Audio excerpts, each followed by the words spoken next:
Now live. Hello everyone, welcome back to another Horological Happy Hour. We're here at European Watch Company in Boston. I'm Rob, and with me today is my good colleague Zack Botwick. Good evening. So we're going to start off today, since it is a rainy, dreary, not quite cold, not really winter yet, but cold enough. We've got some nice Japanese whiskey to keep us warm. Make sure I don't pour it on the watches. Feels weird to sit on this side. This is Justin's side. It's strange, but I'll get used to it, I suppose. All right. So today we are talking about watches for every occasion. We have a huge spread on the table here. We've got the top-down camera ready. I am getting on so I can see the chat. Zack on the live. This is wild. Timespan LLC is happy to see you. What's going on?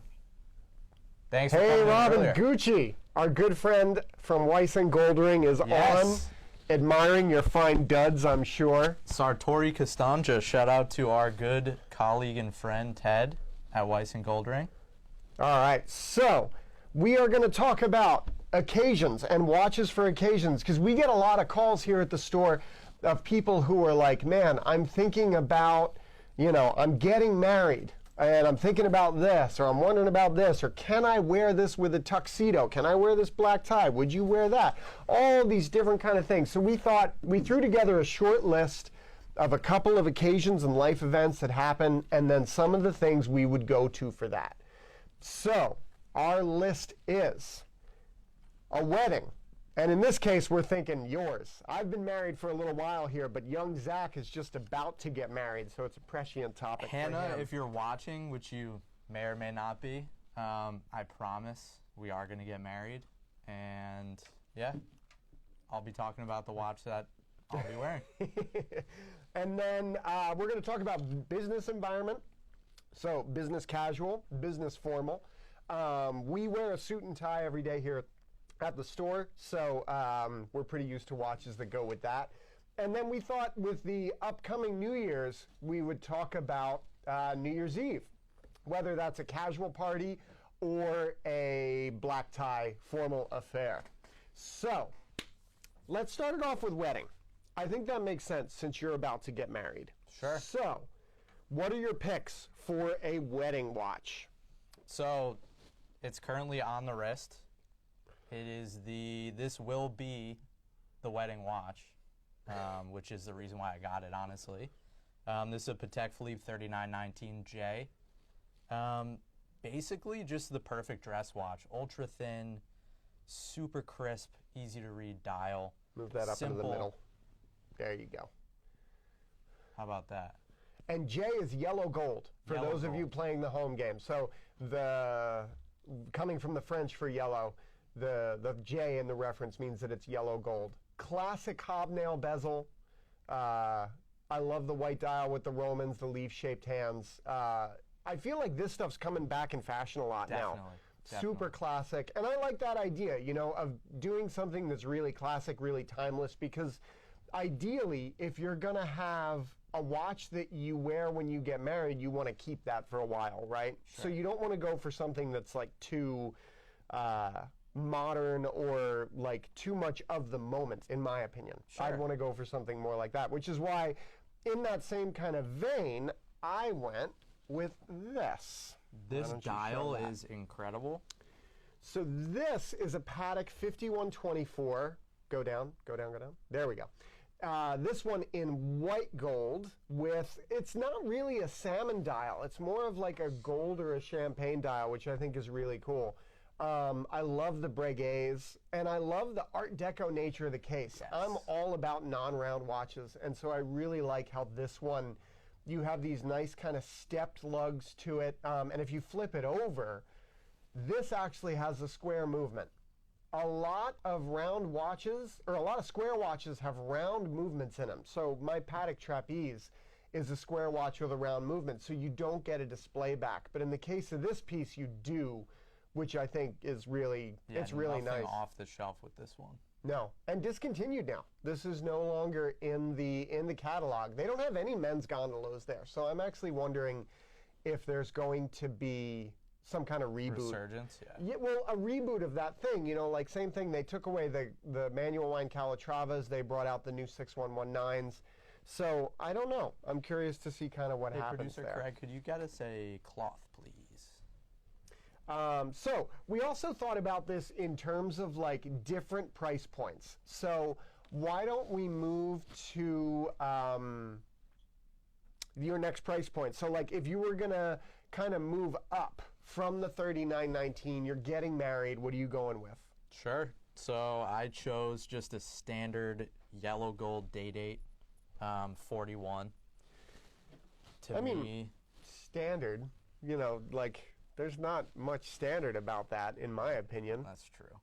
I mean, the green dial, I suppose, is you know, green's my favorite color, so I was kind of drawn to this one. But yeah, I guess this is sort of a loud piece, but to me, I don't know, with marking an occasion, the all gold piece seems appropriate.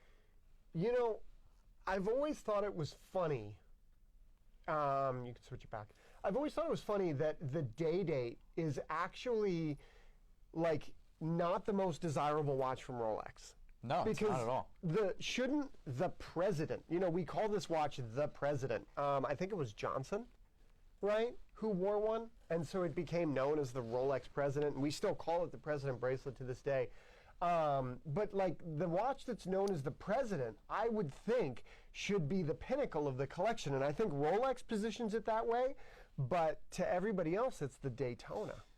Yeah, like a stainless steel Daytona. Yeah. Or like anything stainless steel that Rolex does, that's what sells the fastest and is easiest. And the most desirable, Yeah. right? That's the piece that like everybody's clamoring over. But in my opinion, it should be the date. It should and be the yet, day-date. a lot of dates, not this one, but a lot of the standard dials, like be it silver or black or whatever, you can get under retail, which is Yes. kind of wild. Yeah, a lot so of solid gold Rolex is trading under retail right now. Yeah. Or at retail. At or under. Oops. Yeah. I lost it. There we go. Sorry, I'm trying to watch the chat and see if there's any great comments from you all or things we I clink? should be watching. I guess we didn't clink. We didn't clink. I drank before the cheers. Is that bad Cheers. luck? Cheers. Cheers to our wonderful production team. Always glad to have you guys with us. All right, so if I'm going to go for something a little crazier and not do, you know, something more traditional, I'm going to go this route. And this is, in my opinion, another one of those watches that's really stunning and is kind of underappreciated on the market right now. This is the Richard Longa Jumping Seconds in platinum.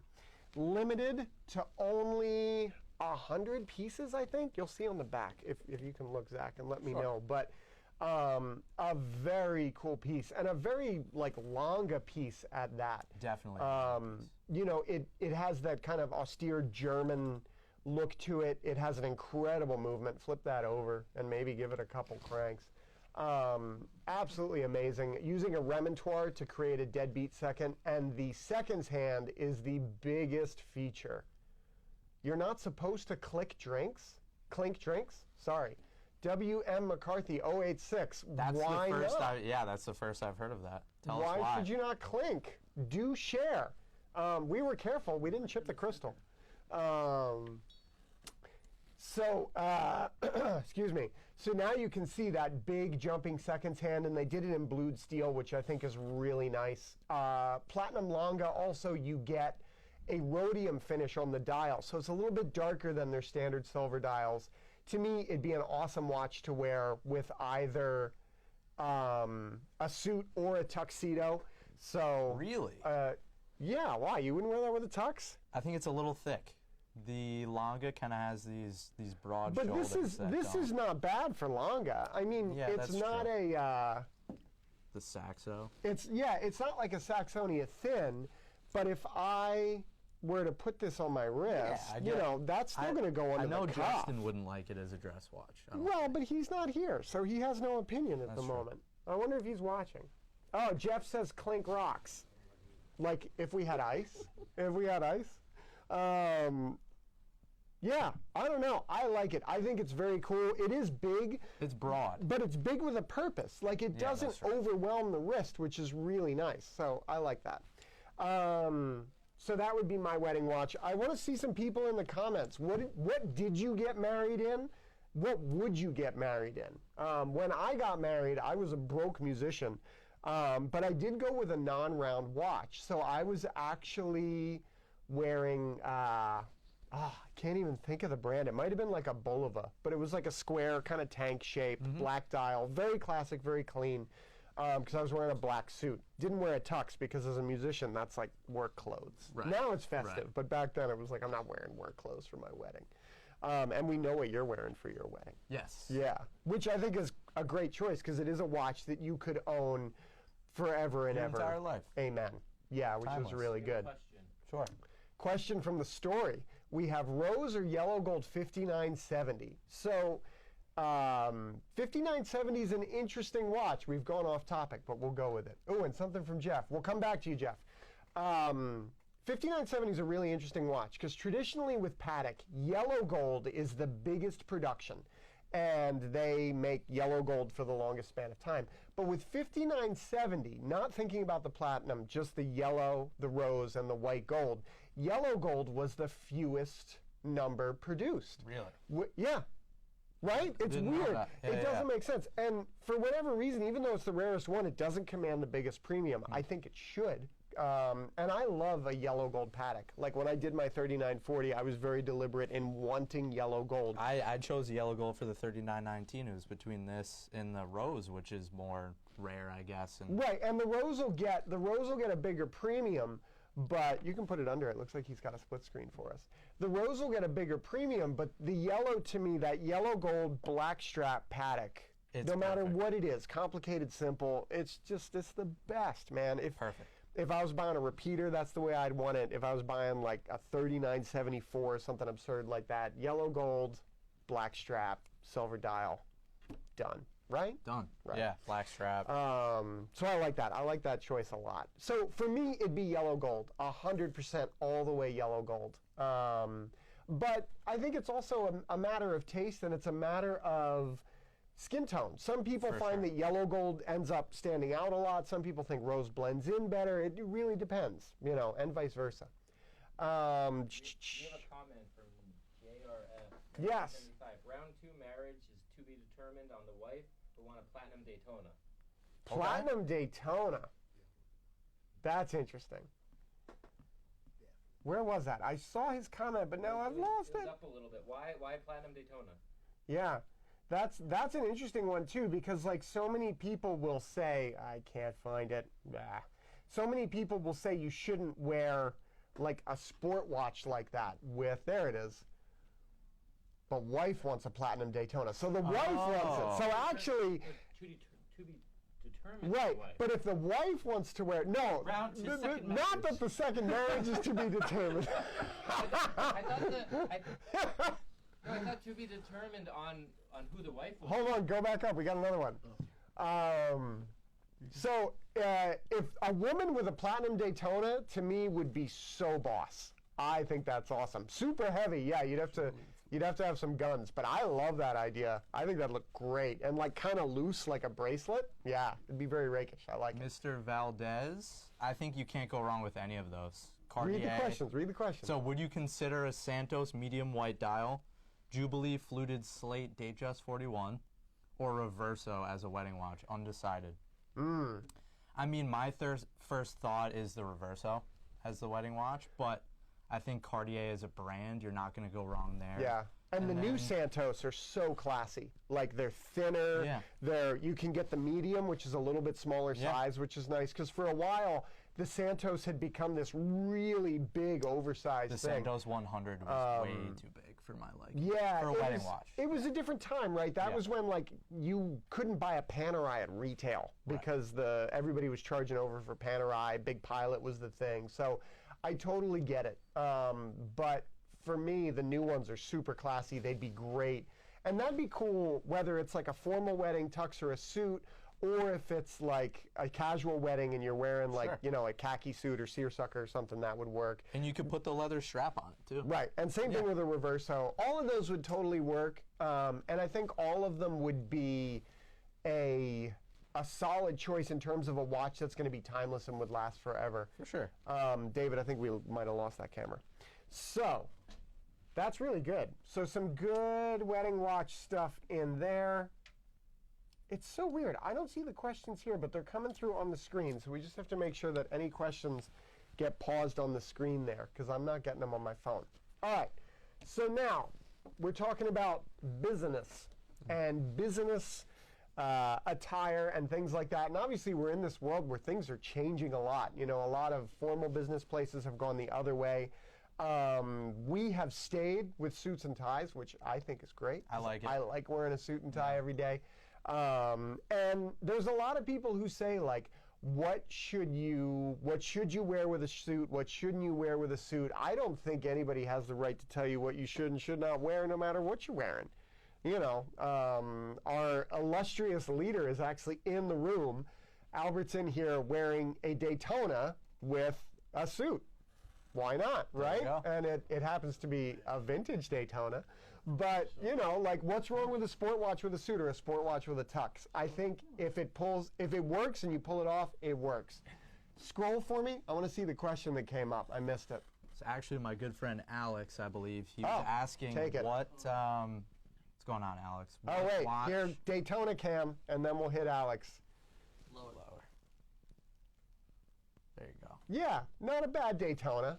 Look at that. on the wrist of our fearless leader. Oh, English is hard today. So, Alex, good question. What did he ask? I missed it. He was asking what watch you would pass down to your future son. Or daughter. Or daughter. Because the ladies like watches too. It's got to be a Patek Philippe. Because of their tagline? That's their tagline. Just because of the tagline? You can't. I mean, obviously, any Rolex is going to outlive multiple generations. Any mechanical watch, for that matter. But just being Patek's tagline, you know, you never actually own a Paddock. You just kind of take after it for the next generation. I mean, it's clever. Yeah, it's super clever marketing. Answered, you know. I'm going to take it in a different direction. Okay. To me, the brand and the model doesn't matter. It doesn't matter at all. Yeah. Because if you're talking about something that's an heirloom, it has to be something that has meaning to you. Right.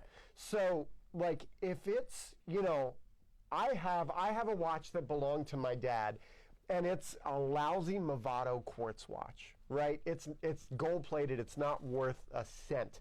But it was a watch that he got for working at, he worked in the casinos in Atlantic City, and when he reached a 10-year anniversary at a certain casino, they let him pick a reward, and so he picked the watch, which in this case was a gold-plated quartz Movado. And he wore it. He wore it for the rest of his career in the casinos, of which he's now retired. And you remember him wearing that. And so, right, and that's for, you know, whatever, those 15 years or something that he continued to work there after that, it was that was the watch he wore every day. And so I own that watch, and it's in my box, and I don't ever wear it, and it's not something, obviously, that has any value, but to me, it's special. So I think no matter what watch it is, if it's something that has meaning and importance to you, and it's something you wear all the time, it's going to have meaning and importance to whoever passes it down. I like that wholesome response. That felt good. It's the way I think about things. That's the truth. I think any watch can be special. It could be a Rolex Air King. It should be the watch that you have been wearing for a long time. Exactly. Yeah. Exactly. So Albert mentions, you might not hear him from off screen, but he mentions that it should be the watch that you've been wearing. And for Albert, if you've been on our website or you've seen, he's posted a few times, his Blancpain Tourbillon, #1, that he has worn for 15 years now. I was going to say 10. I would have been wrong. And everybody thinks of that as Albert's watch. We have many customers who have bought that watch and kind of own it because it's Albert's watch. And I think that, you know, that right there goes much farther than saying, this is the rarest watch in the world, kid, you're going to love it. Who cares, man? It's got to be special to you. It's got to have meaning to you. When he was ticking. It's got to be ticking when he was ticking. I like it. All right. Spicy JC asks, VC 47120 Malta chronograph versus, I think it's Malte, right? Not Malta, like the island, but I've heard it's beautiful there. Versus PP 5070. Is PP worth the extra cost? Interesting argument, because from an objective standpoint, you would say they, Watch Pickle agrees with me. I love it. Thank you. From an objective standpoint, on the two chronographs, you would say that they are the same caliber, Yeah, right? absolutely. They're both a manually wound Lamania caliber. So where do you start to say this is worth more, this is worth less? How do you look at it? I'm talking too much. Oof. I mean, What do you that's think? like objectively. No, subjective now. We're past objective. What the objective is that they're the same. Right. Yeah. Brand value? Albert makes a good point. Just brand value, brand recognition. Personally, that's so hard to answer. I mean, I don't think I can. I think they're both equally as, finished equally as well as one another. Again, quality, I don't think you could make an objective difference to say that the Paddock is better than the Vacheron, because they are both made to a very high level. They're Trinity brands. I think the difference lies in more of what Albert was getting to in the power of the brand. Paddock is the king, right? And obviously it's the brand. Do we sell more Paddock or Rolex? We probably sell more Rolex, but Paddock would be our number one two. brand. Variety-wise, Paddock. Yeah, I mean, we are a Paddock shop. It very much so. Like we all love the brand. We sell a lot of Paddocks, and the reason for that is the consistency of that manufacturer. And I think if Vacheron lacks something, it's that consistency, because there was a time when their watches weren't great. Whereas for Paddock, you look at that catalog, and they had a couple of things here and there. Like you could, make arguments about the Neptune and the sculpture and these kind of weird guys. But for the most part, Paddock is incredibly consistent with making good watches all the time. The way they support the brand, the way they support the customers, like there's a lot there. And I think that's why Paddock has the weight that it does behind the brand. For me, do I think the Paddock is worth the extra money? I do, and I would pay it, because I'd rather own a 5070 than the Vacheron. Even though the Vacheron is just as good and would be delightful to wear, the 5070 is a cool piece. That big case, the stepped bezel, there's just more going on to me that's interesting. Fair. A follow-up. Neptune was the same movement as a 5055. Yeah, and I mean, Paddock, when it comes to a lot of that standard stuff, even you look at the Nautilus 5711, 5712, you could look at a 5712 at $100,000 and you can compare it to a 5085, which is what, 20 or 30. And it's like, you're looking at the same caliber, so you have to decide what's value to you as the collector. What's going to matter more to you? Because going back to that whole idea of passing stuff down, what matters to you? Because that will translate meaning down the road. All right. On the cheaper side, you have like an ETA 7750 Valjoux. You'll have it in a $15,000 watch, and you'll have it in a $2,000 watch. Yeah, Right. 3,000. Yeah. Well, same thing with those Lamania bases, right? Because like you could buy a Speedmaster with a 321, and that's almost the same movement that's in those Paddocks, and that they used as the base for the 5970. I know that a lot of modification went into it, because our watchmaker actually told me that by the time Paddock was done with that movement, it was almost completely different. Right. But it was still that starting point. So that was cool. That was a big digression. We've gone all over the place. So let's talk about business. And if Business you are casual. conducting business and you're working in a business casual environment, what's on your wrist, Mr. Zack? Sure. None other than a two-tone Rolex. I could have told you guys that he would have picked this, because he is the original two-tone Tommy. I am in love. I am in love with two-tone Datejust. It's to me, it's the Rolex that you think about when you think of Rolex. At least in like my childhood. Albert says, "Why?" You know what though? What a good point. That guys of our generation who grew up in the 80s and the 90s. Yeah. If you had like. If you had like an uncle or your dad was successful, they probably had a two-tone Exactly. Datejust.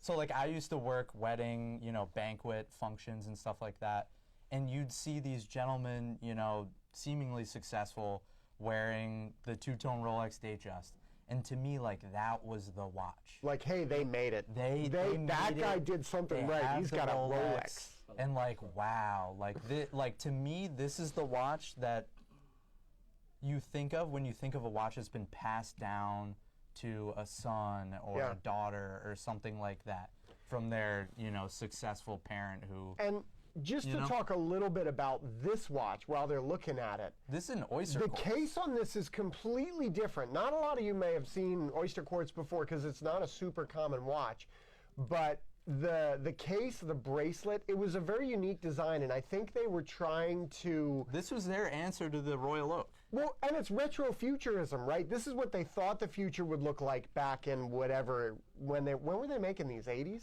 I think These up were to the early 80s? 2000s. No way. Yeah, That's nuts. I think that they stopped making these in the early 2000s. Can you believe switch it us or back, not. David? That's wild. I didn't realize that hung out for that long. And It look, did. Aaron Watch Collector, exactly. First watch passed me, a Exactly. two-tone There you Datejust. go. There you go. I think at least for me personally, I have a Look at lot of that customers on the wrist. who have Perfect bought size. like two-tone Datejusts or two-tone subs because of sentimentality. I think sentimentality has a lot to do with what we do here and everything that's on this table, right? Sure. At the end of the day, you can buy a super complicated watch and marvel about what's in it and why it's so amazing. Sure. But why do people really spend the money that they spend on these The things? And I feeling think a that lot it of gives it you when you're is. wearing it. Yeah, that feeling, that sentimentality, that idea of handing it down, that idea of owning something of heirloom quality. Sure. Everything we own today is disposable, right? This stuff is obsolete in 2 weeks, it feels like. Even cars are disposable. This stuff, my newest watch is 13 years old, right? Like my Rollie that I'm wearing today, because it's pouring buckets when I left my house, this is 23 years old. My other Paddock is 20 years old. Yeah, my and they're Paddock's from still, the late 80s. Yeah, they're still going strong. Yeah. What else do we own that has that kind of power? There's not much. Not much. That's why watches are what they are, in my opinion. JLC Departures Reverso Dealer. Diary. Overpriced or worth it? Absolutely worth it. But I'm the Reverso guy. So I think Reverso though, you can buy Reversos that represent great value. Like if you buy an older Duo, you get 2 watches for the price of 1. 2 for 1. The new ones, the retails are a little bit higher, but everything's higher. So you got to look at it in the frame of relativity, right? Everything's relative. So Because they used to be, what, 6,000 a couple years ago, and now at retail, and now they're like for the 8. singles, yeah, Yeah, they've come up a yeah. lot. I think like somebody was telling me it's like close to 10 for some of the Reversos now, like the single faces, and then the Duos go up from there. But So business casual, you should talk about yours. so 'cause business casual, it's my on. pick. Why don't you pick that up? Yeah. I picked a Reverso because I had to pick a Reverso. We'll come back to that. Yeah, let's come back to that. Cool. Awesome. Thank you, Acosta Valdez. We'll come back. Because if I lose my train of thought, I'll be wrecked again. Switch cameras for us here.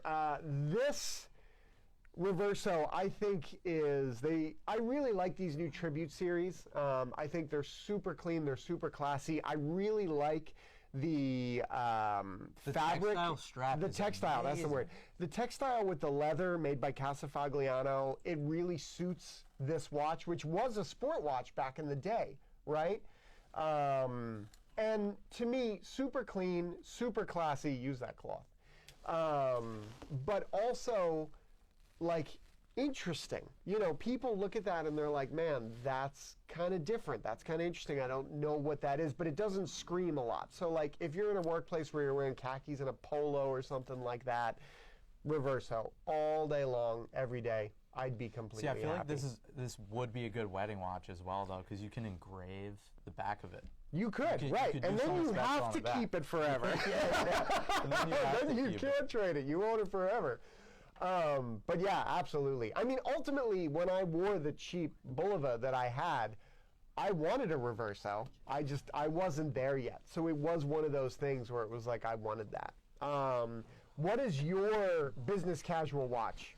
Your first pick? You're like, we did 2 different price points. So we thought about like kind of an approachable watch and then something crazy. Oh, you did it. You did the Oyster Quartz. So now we're on the crazy. So we're on the crazy one, and you know, not super crazy. I chose a platinum day-date Oh, not super residential crazy. bracelet. Just a full platinum Rolex on a platinum bracelet. There's nothing crazy about that.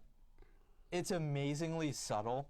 Even the ice blue dial, which signifies the platinum case in Rolex. So hold on. What size is that? This is a 36. That's a big deal, right? The 40, like you showed us the 40 earlier, 40's that's a real different thing.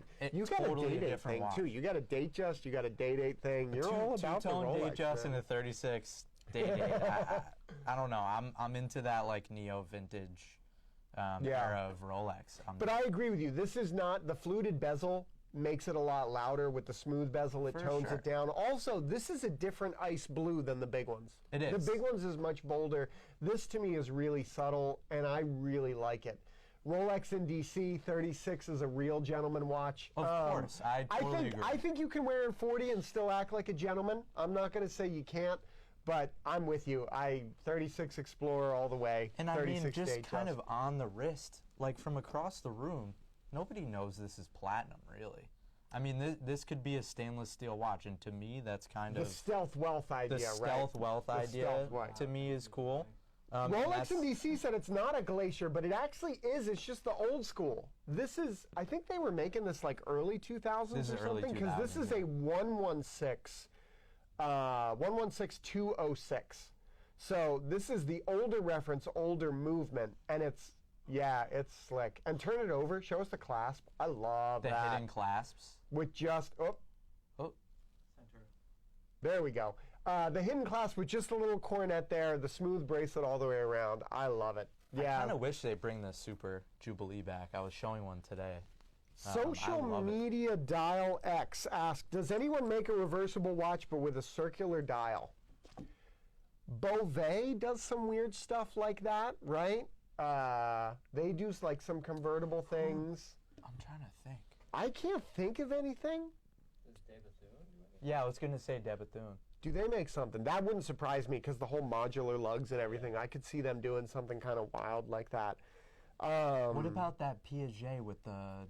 I guess it kind of flips open on a hinge. You know, the double movement. Oh, but the That thing is, doesn't- you yeah. can't ever wear that on the other dial because it's a pocket watch. It opens up like this. Because somebody asked me, they when we had that, what is it, the double Jew or something like that, they said, how do you wear it on the blue dial? And I was like, well, you can't because Right. you'd have this hinge open the whole time. Super cool watch, and I don't think we'll ever see another one, but it was neat. So I want to just backtrack because I want to make sure that we answer the people who are engaging with us. Sure. Thank you. We appreciate Thank you. Thoughts on the 116600, which is a Sea Dweller 4000. You're testing us with the reference and the nicknames here. I really like that watch. That's a 40 mil Sea Dweller right before they brought in the Deep Sea, which the Deep Sea is huge, right? You get 43 mil and you get very, very thick because it's capable of amazing depth.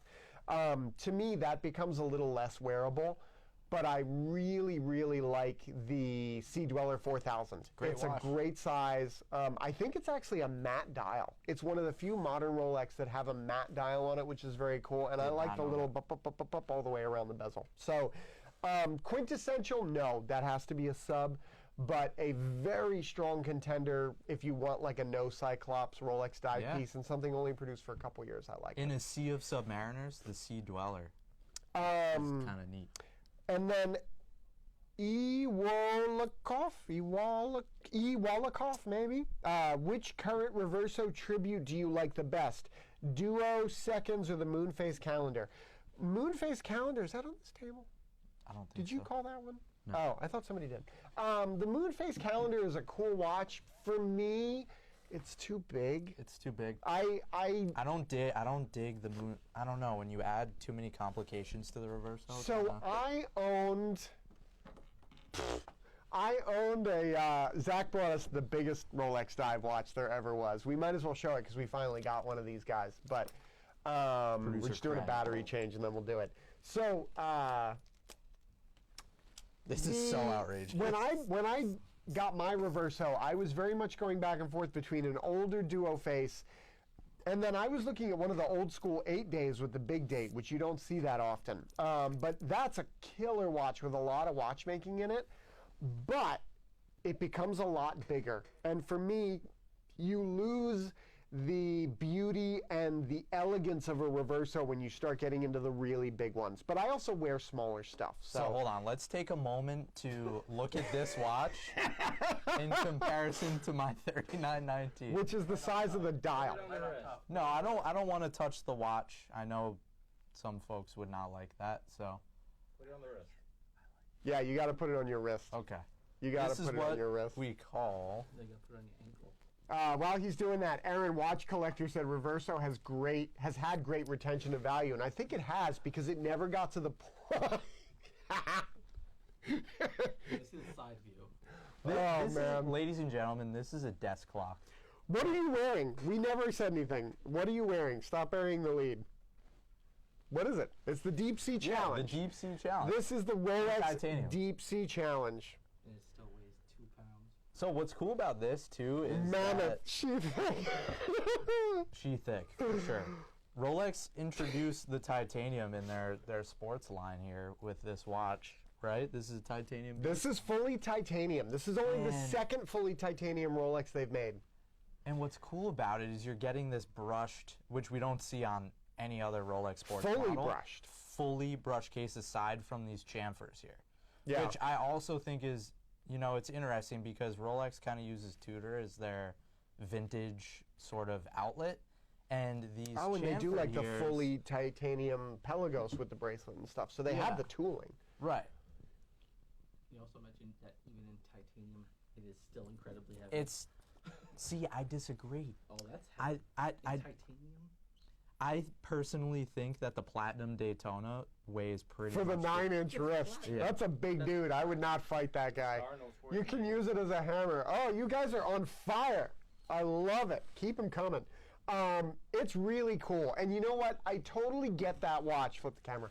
I totally get that watch. I don't from get the it. No, you know what though? I didn't get it either. But then I was talking to a guy who is an avid diver and stuff, and he was like, if you're a diver and you're into the Rolex Sea Dweller and the history and the Sea Lab and all of the stuff that Yeah. goes along with it, you gotta own that watch. That's like, it's just like the Rolex Le Mans if you're a Daytona collector. It's like these watches, in their absurdity, both of size and of price, it symbolizes this like pinnacle, I think, and it's something to aspire to, It's a cool watch.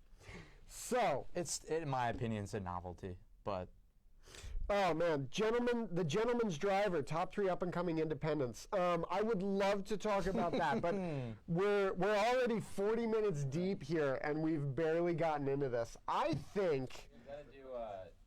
I think we got to skip Yeah, ahead. let's do New I'm Year's. with producer Craig on this. We will do another independent show very easily. So let's do an independent show and talk about like up and coming independents because we're starting to see more of those here at the store, and I like that idea for a topic.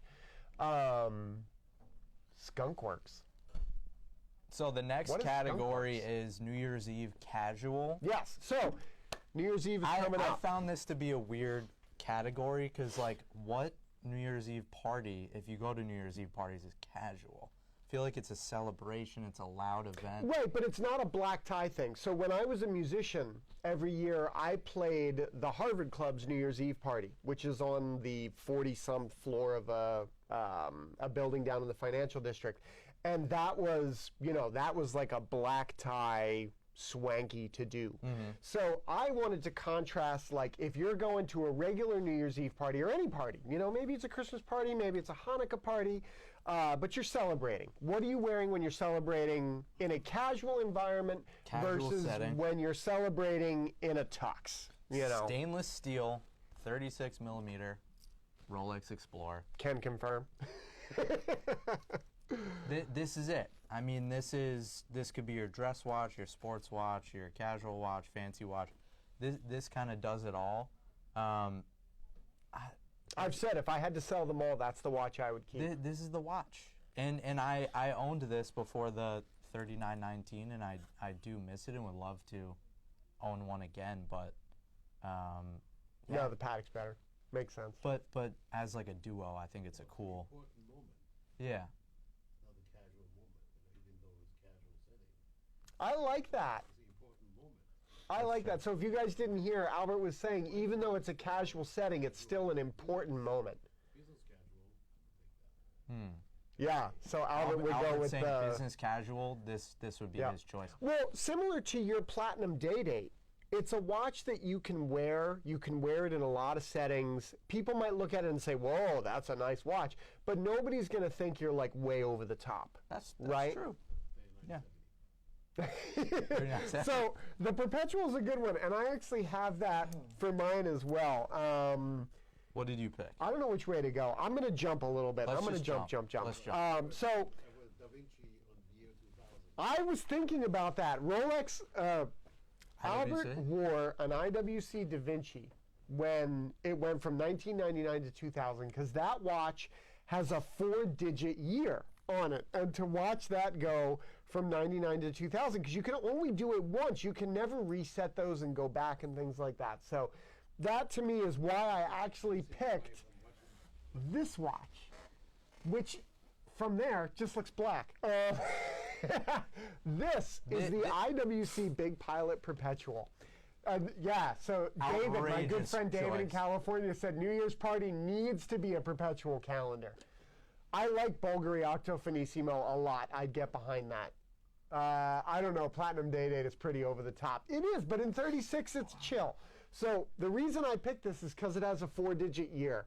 That window flips once every 365 days. And I think even though, you know, it's not my style at all, it's not something I would usually wear, but this would be a cool watch to wear when the ball drops and it flips over. Fun fact, they actually give you with that watch a 21. Yeah. So for when it gets to 2100. No, it's a 22, I think. It comes in a little wax. Isn't it like a 22, vial. 23, 24? Oh, is it It's a 23, 24.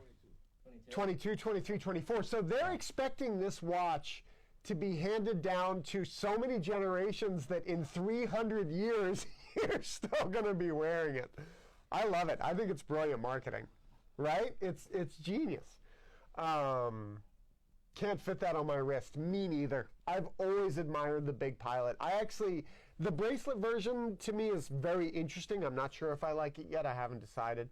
But the standard Big Pilot Perpetual on the strap is actually really cool. I love the first gen. So this, did we just list this? This is either just listed or it's just about to be listed. Why don't you talk about another New Year's Eve watch while I see if the Perpetual Ceramic has a price? Sure. So I'm going to jump a little bit. Let's talk about New Year's Eve formal in the high price point. I chose this AP Royal Oak Rainbow in rose gold. Ah! I mean, you're going to an amazing event. This is the watch, right? I mean, you're gonna walk into this room and have the most amazing piece on. Sweatpants with that. You know what though? I would love that. I would love that. David was like, I'd wear sweatpants with that. I feel like Joshua would agree with me though. Everywhere. T-shirt, sweatpants, blinged out AP. I feel like this is a Joshua event watch kind of thing. Well, and that's the thing, right? Is I think I want to have fun with this. Yeah. Right? A casual 150K. Yeah. No, this is not casual. This is the formal. This is your formal. So if you're tuxedo, you know what's funny too? The history of the tuxedo, the reason men wear tuxedos is that the focus was supposed to be on the women and the dresses, and so the men wore all the same thing. And that's why we have that standard black tuxedo, white shirt, black bow tie, because you're supposed to have focus on the women.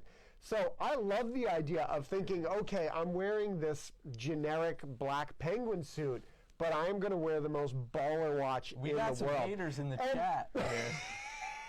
Listen, like you're going to a New Year's Eve party, you want to have some fun. Where's mine? This is fun. Where's Is my this day not a day? fun Oh, here it piece? is. I can't argue with you because I chose this for the same exact reason.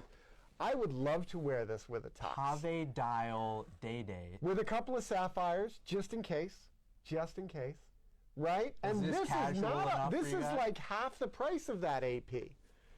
What I chose is half the price of that one.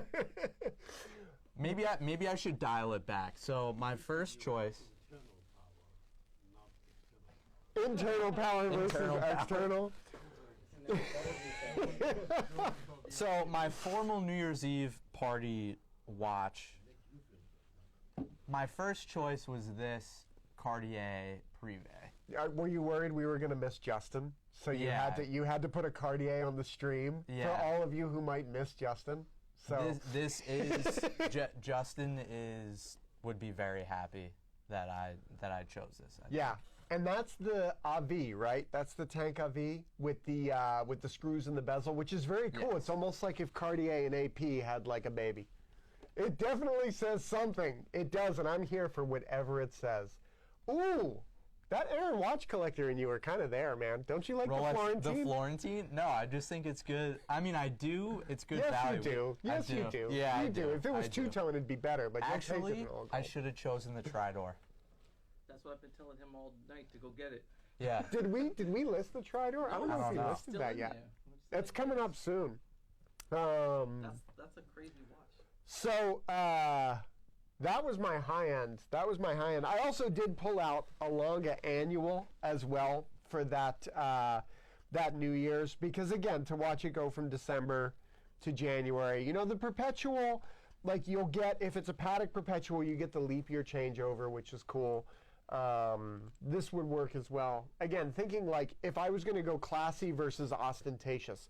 So that was my classy, and then this was my ostentatious, right? Because like both of those work, and they represent two completely different things. I wanted to go with the Rolex Yachtmaster with the Tutti Frutti gummy bear bezel because I think it's just so absurd that it's wonderful, but we sold it today. So it's gone. It walked out of the store this morning. Oh yeah, Oh. we finally got one of these. And we thought if we're celebrating, maybe we should celebrate along with Rolex. What do you folks think of this? Let us know in the chat.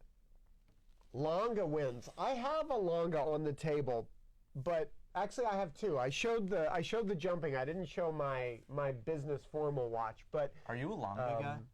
I owned a Longa. I had an 1815 before I traded it for my 3940. So yeah, absolutely. There was a time when I really wanted a Longa 1, but I wouldn't. I don't know. I would love to get into a yellow gold blue hand Longa 1, but I don't think it's going to happen anytime soon. What do you guys think of the Rolex celebration? The Wonder Bread. Are you here for it? I'm not. You call it the I- Wonder Bread? Because it looks like, you ever see a package of Wonder Bread? Oh, It's got all yeah. kinds of colorful spots on Red, it. yellow, It's all yeah. the dial colors of the previous Oyster Perpetual models. Right. Yeah, yeah. No, I totally get the concept. Ladies. A bit teenish. Not a fan of that overly busy dial. It's funny because I'm like so conflicted, right? Like I appreciate anything that doesn't take itself too seriously, and this absolutely doesn't take itself too seriously, and you can get it in 36, which it's great in 36, right? Like that's So the the right whole size. idea behind this, right, was that they had all the OPs with the colored dials, Right. And so those are all the Right. they're discontinued. I Most of believe. them. Most The of them. green is still available. Yeah. The yellow, the red, and the Tiffy have gone. It's weird. I don't know. I find this whole Rolex thing very interesting right now because they're not a company that usually runs things for 2 years and then calls it quits, but that's kind of what they're doing now. So it'll be interesting to see that going forward. That would be a good celebration watch. What did you just put on? This was my second price point New Year's Eve casual. That's not the Tiffany, is it? No. It is the Tiffany. It is the Tiffany. So you went like full on craziness with the 5712 Tiffany. But I mean, casual steals casual, right? And it's Steel like is casual, but Tiffany. Nobody would notice that. oh, we got the tri-door. Yes. We got the tri-door. Just keep it on the second cam. We'll show you guys the tri-door. What are you guys wearing for New Year's Eve? Have you thought about it? Of course you have. If you're on the stream, you've thought about it. Okay. What are you wearing? I think the tri-door is coming back. I think Rolex is going to bring it back soon. No way. You don't think so? No way. I think that's one of the Look things at this. Ooh, hot take. Not worth paying for the Tiffany name. Yeah, we could debate that for a whole hour as well, I think. Look at this tri-door. Tri-door with diamonds. Did they all have diamonds? No, I don't think so. I didn't think so either. Maybe. That's pretty cool. A tri-door Florentine would be next level. That would be That would be the Zack Botwick signature watch, a tri-door with Florentine. I mean, look at this. The value. You get this day date. That's a cool watch. Oh, wait. Somebody asked, I can't remember who you are. We do have a price on the IWC ceramic that has been listed on our website, and we are asking $39,700 for that one. And that is complete box papers. Cool watch. David agrees. It is cool. What do you think of the tri-door? It's one better than two-tone, right? Yeah. It is one better than two-tone. So we didn't hit everything. We didn't hit everything that's on the table. I had a Panerai here for my casual party watch because in addition to being the Reverso guy, I'm the Panerai guy. And we have this 42 mil Luminor Due that is really calling my name in a bad way, but I also like sleeping indoors, so I can't do anything Every at the moment, but I time love we get a this. Panerai that comes in on like a trade deal, whatever it may be, my colleague here, Robert, he's like, ooh, what'd you get? I like what I like, and I will never apologize Just buy for it. one. I Just will buy never one. apologize for it. I think Panerai is very cool. I think it's polarizing, which I love. People either love it or they hate it. And it's iconic. You know what this is. I It's can an hold this icon. up from here, and you guys are like, that's a Panerai. Like, there's no question. You're not going to mistake it for anything else. That's I love true. me some Panerai. That's true. So, that was a fun stream. That was really cool. We had a lot of people on here. We had a lot of great comments. We had a lot of great kind of things going on. We are doing inventory tomorrow, and so we actually have to get all of this stuff back in the right place. We can't actually just throw it in the safe tonight. So we're going to sign off a couple minutes early, but we had a great time hanging out with y'all. I hope you enjoyed us. Zach, you did an excellent job. Thank you. I appreciate you hanging out and Thank sharing you. your thoughts and your opinions. And I hope everybody has a beautiful New Year's Eve. I hope you all have A safe New Year's Eve. Yeah, have a safe New Just Year's everybody Eve, be safe. but a prosperous and wonderful 2024 to you all. Thank you very Cheers. much. Cheers from us in Boston. Good night, everybody.